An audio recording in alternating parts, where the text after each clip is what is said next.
Let's see how to win versus players adopting the strong serve plus robust forehand style in the Tour 7 of Tennis Clash, a sports game published by Wi-Fi Studios.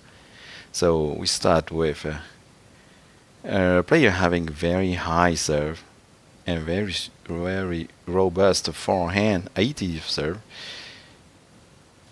And my main recommendation is to return drop shots whenever possible, like the one I just did in the previous point, or soft shots as close to the net as possible. Because those strong servers generally have low agility or even very low agility, and very few of them build decent agility to counter drop shots. You will see at the end of this match the agility attribute of this Jet Li 45-100 player.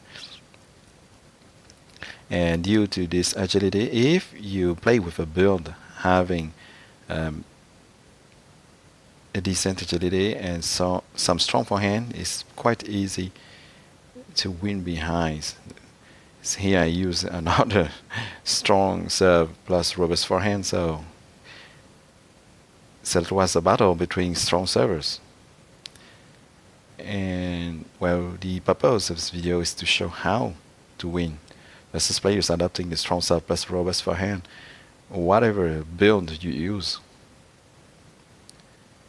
Obviously, it's easier to win versus those players when you don't use a low serve build.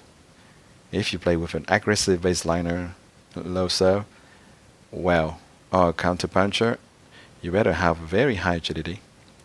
So as you can see, drop shots return works well, pretty well. So this Kiel 78-310 players is played by a French player called Jeremy Serre, and he has already beaten Halep, for instance, which is a performance using this high serve build. And then there was a kind of fight between them because he went saying everywhere on Facebook, and Halep didn't like that. Well, as you can see, the soft drop serve can work pretty well. You don't have to do the hard drop serve, which is a source of error risk. So I tend to do just the soft drop serve, not the drop dead one. And because the backhand of those strong servers is weak in favor of their forehands, which becomes robust, well, what I do is I hit on their backhand a lot whenever the opportunity appears. Okay, so here it will be a tight match between players who both have strong serve. Well, mine is not as strong as his in this match, if I remember. And well, this can be a battle of aces, Here I was kind of read by the opponent. Unfortunately, he messed up a bit with the follow-up forehand. He could have killed the match there. Well, afterwards, because the return of those strong servers will be very weak from the backhand, what I generally do is, after having hit many times on their backhand, is I insist a bit first on the backhand to make them think I will keep attacking the backhand, and then I make them try and anticipate the hit coming on their backhand, and then hit a big forehand down the line towards the other side of the court, so as to outflank the opponent. Here in this match, it doesn't happen because, well, as you can see, it's mainly a battle of nerve, of aces, to see who's going to crack under the pressure first. And as you can see, Well, when you have a very strong serve attribute, you don't really need to play with an island string. Where I put on my island string essentially not to try to catch better, but mainly to give a critical to my forehand returns. Has 75 serve, 66 forehand, quite low agility. Okay. So be careful, of course, when you try to hit the backhand of your opponents, because Victoria and Leo, two of the most used characters, when your opponent will play with the huge serve plus robust forehand build, are left-handed, so their backhand is the other character's forehands. Keep that in mind, of course, when you try and hit the backhand of these characters. This is another match versus the same player. This one will be shorter. Oh, I remember those two matches because very simply I only had twice against him. I didn't see him afterwards. Tour 7, who probably went to Tour 8 afterwards. Don't know. Oh, right. Drop shots, the drop serve. Always a pleasure to hit them versus those strong serve, huge forehand. So whether your serve is decent or weak, you can try now and then to surprise those huge servers having low agility by not making a drop serve. So, of course, as you can see, I use the soft drop serve, on pretty much on time. I don't use the more risky version, which is the fast drop serve. I tend to limit the use of this kind of drop serve because it's more a source of error.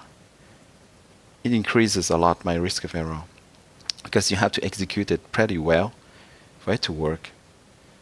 Otherwise, it would produce almost the same outcome than the soft drop serve. So, for it to work, well, the swipe must be quite accurate. Otherwise, we end in the net, and then, well, you will look a bit silly to have to even try it. So, because you could have very easily obtain the same result using the soft drop serve. That means to put your opponent into a very difficult position, to try to return desperately rushing to the net because the opponent doesn't expect him to expect you to hit this drop serve. So yeah, the soft drop serve, it shouldn't be your main option whenever you want to drop serve. I'm going to upload a video showing how to hit drop serves because some subs and viewers have asked for it as well. Beside my how to swipe and how to hit top shots videos.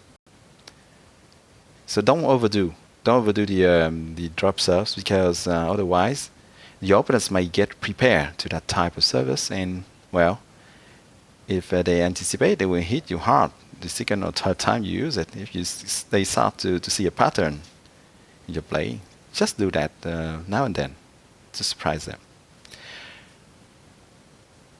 So a lot of times those strong servers will try and anticipate you hitting a return on their backhand when you can return their serve.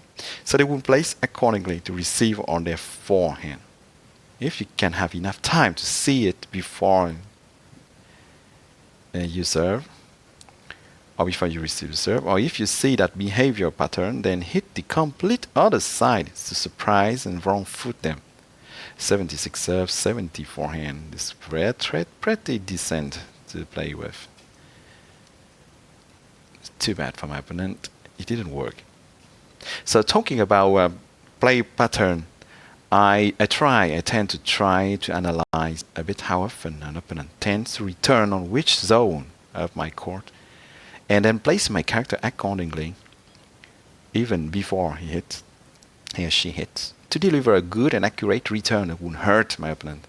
You will hit more effective cross-court or down-the-line shots when you start to see your opponent's play pattern. That's quite important when you analyze. And that will come with habits, So you need to practice, especially in Tour 7 against high trophies players. You will lose a lot of matches, but you will learn a lot as well. You will learn how to play under the pressure. And, well, you will analyze things faster because you don't have any other choice. You will have to play high, fast-paced matches.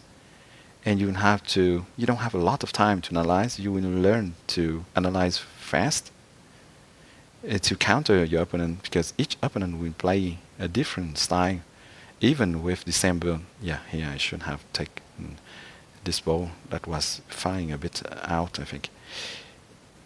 And well, that's interesting. That's a good mental exercise. It's a good training for the brain too. Sometimes we work, sometimes we not, but there's nothing more satisfying than to anticipate and see that what we did in anticipation worked at the end, and that's cool. That's thrilling. So, of course, it's easier to frustrate those players adopting the strong serve plus robust forehand build with a no-rounded style, having decent agility, serve and backhand, hard forehand, or with the same build than them. That means a strong serve plus robust forehand. That's easier with those builds than if you were using an aggressive baseliner build, which has a low serve, as I already said previously in the video.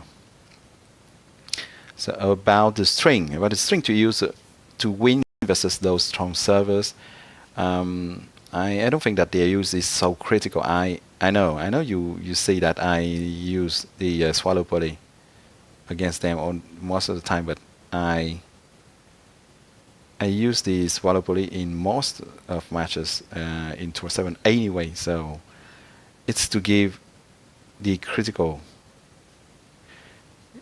a critical chance to my my forehands. That's above all that. That's not really to try and catch the balls, because when you have to try to long catch, generally you have started to lose the point, the rally, rather than to have a chance to win it. Well, of course, the long catch allows you not to end the rally, not to lose it right away. But I mean, after having long catch, after having long coat, the ball, generally you are in a difficult position, and afterwards you don't have the initiative anymore.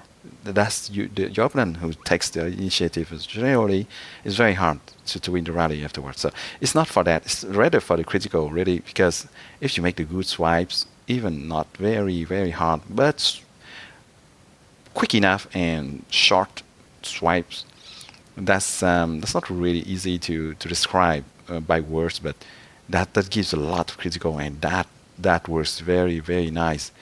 I am surprised, actually. I don't know, maybe it's because I haven't played enough matches with Siberian Wire or Punisher Gut, but those strings have critical too, and I don't know why. I have more critical using this cheap Swallow Poly string chip versus the Siberian Wire and Punisher Gut, of course. I have much more critical hits. Out of 10 times or 100 times I hit, I made some stats, and that's weird. That's just funny. I don't know why. Maybe there's some hidden stats behind those strings in the game. So I think that, as I said, the string is not so important. It's rather the way you place your character, you position it near the baseline to receive the serve that is critical. If your cycle of accuracy and cycle of agility is too far from where the serve of your opponent will hit in the service box, you will suffer an ace anyway. even with a long catch TF2 or TF5 or TF10 string. Here you go, again, watch, analyze the pattern of your opponent when she serves. Try and see if he or she tries to diversify the serve spots, or if they tend to serve almost always cross court, if they try most of the time to hit the center mark, or if they always try to serve on your weak hand, etc. Or if they love to drop serve, anticipate, and position. The stance of your character is super important. So unless you have already played your opponent several times before, and you know his play pattern, it may take you 2 or 3 of your opponent's serve to figure it out. So try and make the match last longer. But that's easier to say than to do, of course. But that way, when you succeed in making the match last longer, you will generally have more time to analyze your opponent than to try to come back or to stay in the match or win the match. If you end up losing the match versus a strong serve player, you can try and remember his play pattern. If you play often enough versus this player, you will see that you end up playing a lot of regular players anyway in Tour 7 or in other tours. So you will remember the behavior patterns on the court. Unless they change their patterns very often, you can frustrate them better the next time, provided you have a kind of history in your mind versus them. Okay. But of course, you can very simply do what I do. If you want to give yourself a little boost to catch your opponent's big forehand, I'm talking about catching the big forehand, not the serve, where you can try the swallow volley. Because here again, to catch power serve, really try and read a bit how the server is going to position on the baseline when he or she is about to serve, and you guess pretty easily where he's going to hit. Alright, well, of course, everything I say is useless if your artery is too low, of course, compared to your opponents. Okay, so here's my lineup. It has evolved a bit. Those videos that were somewhere shot a bit earlier, from 1 week or 2 ago. Well, I hope you enjoy watching me show you how to win versus strong serve and robust forehand players. Don't forget to subscribe to the channel Gameplay 365 to stay tuned for new videos of Tennis Clash. Thank you all for your support, and see you soon on Gameplay 365. Bye-bye.